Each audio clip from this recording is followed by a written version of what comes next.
Let's find the answers to the problems of the third world. This is your day, oh children Zion. There must be answers to the problems of the third world.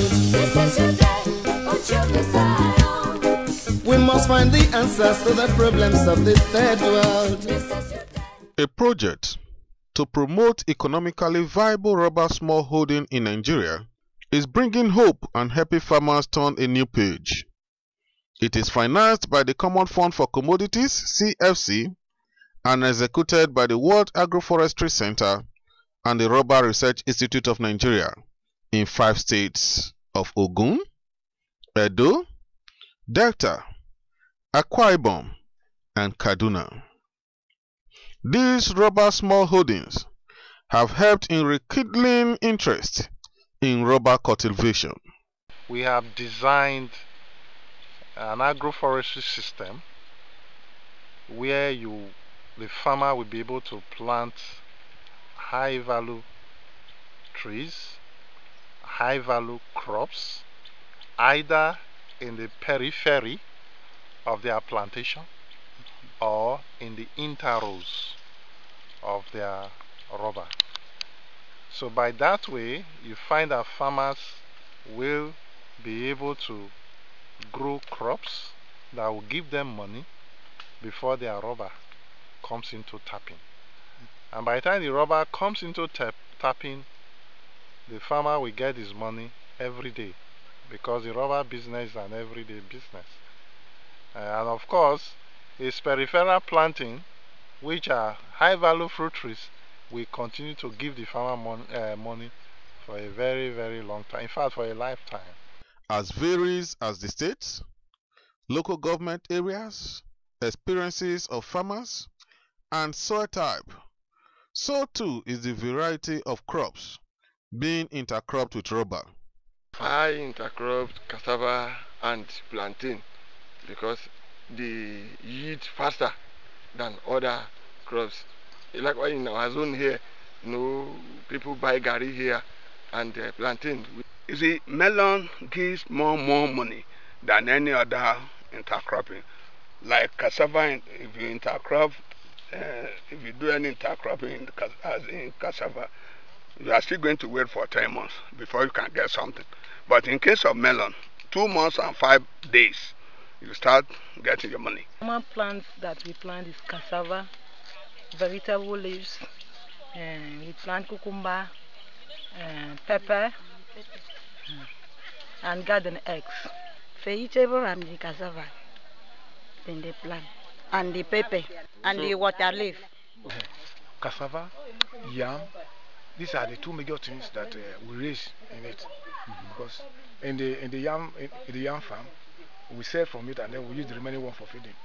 And and the month of August or June, we plant cassava inside so that to give shade to the rubber when they are young. Because cassava cassava not they drop the whole leaf when you get. That is why it is good to maintain. Even cocoa, we use it to raise cocoa too in this our side. Cassava is good because why? It gives shade at all time. And then when it's not hard, when you are removing it, it does not disturb the root of the rubber. It can't disturb because it bear on the surface of this thing. And then it doesn't gather weeds at the bottom. Like on pineapple now, you can gather weed where you cannot, because if chemical touches pineapple, it will condemn the pineapple, but it will still reserve weed within it. Unlike ogede, it's the same thing. So ogede in the dry season, in the rainy season, when rain is much, it doesn't allow the rubber to grow. But in cassava, it gives chance. Locally, we have the bush mango, which we call uyo, then the udara, then uyayak, it's a spice. Then we have the local pear, eben. After the training, I raised about 25,000. No, I raised more than that, but the one succeed. That the body storm that okay for planting is 25,000. So I planted 5,000 to make sure I know what I produce. So I now sold the remaining 20,000 out at the rate of 90 naira per ton. But this year I've now prepared 40,000, which you see the borders there are budding. So, and I intend to plant more this year than last year. And this year I'm going to sell cheaper than last year because I want other people to benefit. The choice of each crop is a well-calculated market-driven strategy to help the farmers raise enough financial resources. Last year I generated about 2 million naira last year. Apart from the one planted by me, the one sold out is about 2 million naira, which I want this year to be about 4 million if God can help me. That is my focus this year. Immediately it's my sure. Even the buyers might have been phoning you. Is your melon ready? Because they have started calling me last week because they know that early April I normally start harvesting melon. My profit margin I realized 510. The first trip I sell 60,000 for cassava. Then for vegetable leaf, I sell it 40,000. Then for cucumber, that cucumber was 30,000. Vegetable is 45, pepper is 20,000. So water leaf is 10,000.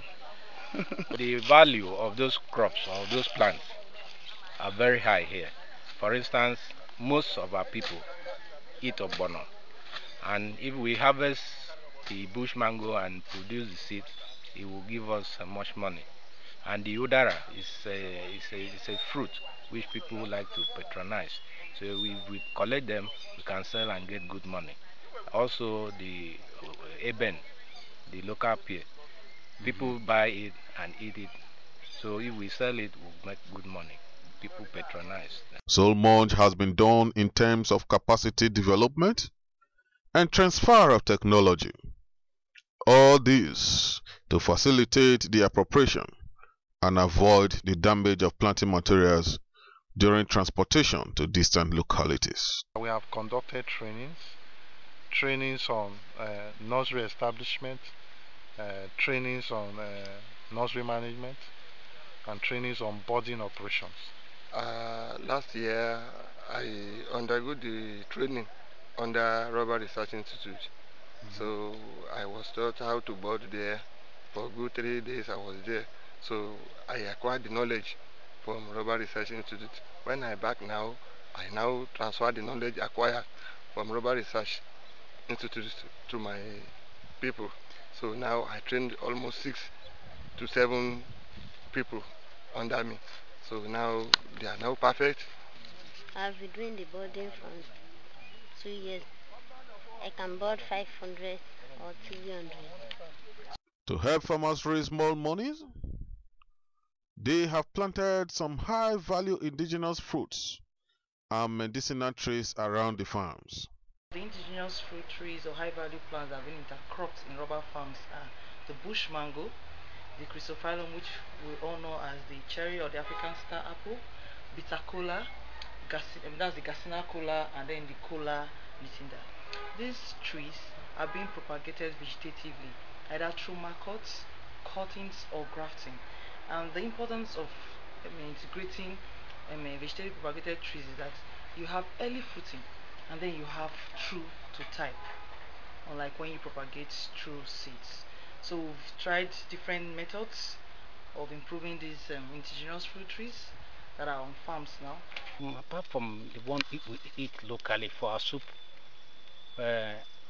we also generate revenue from it. The one I have now on the other farm, in 2011, I was able to realize about 11,500 naira from it. That one encouraged me now to start planting. Even this year, I'm nursing some already. Apart from the fact that if we have it for local consumption, it also will assist me in reducing the destruction by. My interest in Avenger is, first of all, in this our area, there is theft of these cash crop trees. But that Avenger is somehow better protected than like this cashew and other trees. So that is why I'm interested in Avenger, because Avenger, it takes time, it's yearly something, and it's always, the market is always there. These farmers successfully combined rubber cultivation and the rearing of many livestock, rabbits, snails, and honey, to help provide alternative sources of income and for home consumption. We went to workshop at Benin. Then they taught us how to manage it. They gave me 1 male and 2 female. The Rubber Research Institute of Benin, they give me 1 hive and bee suit, all the materials. When I harvest the first one they gave me, so that one motivated me to add more 5 hives by myself. So I have harvested the first one, so that one motivated me to do more. So I have trained other farmers, like 15 farmers or 16. So they have their own hives now. So if you are going to do marriage or naming ceremony or any, even though if you want to open a house or any other thing, they used to use it. Even they will find you, even though in the night, they will come and meet you to buy from you. The project has registered spillover effects. There are many people who are now planting rubber because they were seduced by the successes registered by the project. Picked interest because I saw what they did in their farm and I was so impressed. So that was what motivated me into it. And moreover, my elder brother, who is Chief Ebune, has been in the system and in the rubber, production of rubber, and we have been benefiting, and that's the family. So as a result, I picked interest in it, and that was what led into my going into rubber planting. By the time these rubbers come into tapping, and by the time you give the rubber another 20 years, it forms what we call a climax vegetation, and that will do a lot to the environment, removing a lot of excess carbon, and so it will help to mitigate climate change. And also, by the time you have more rubber plantation, it will help to preserve our forest, because rubber itself can be used as furniture. You can use it for whatever furniture you want to use it for. So instead of going to the forest to cut down our iroko trees and mahogany that are now so tender, we can still preserve them and use the rubber, especially as we are trying also to introduce the latex timber clone, where you will tap for about 20-25 years and you cut down to have furniture. You do another replanting. Planting rubber in Nigeria, that has lost most of its natural forest, could play a great role in fixing the environmental problems too. I'm looking towards a time when the landscape, if you look at the landscape, you see wide palms all over the place. I'm looking at the time when some of those areas, like we're already seeing the farms, will be covered by rubber plantation. I think the future is bright for the crop. Let's find the answers to the problems of the third world. This is your day, oh children Zion. There must be answers to the problems of the third world. This is your day, oh children Zion. We must find the answers to the problems of the third world. This is your day, oh children Zion. This is your day, oh children Zion. This is our chance, oh children of the third world. This is your day, oh yeah.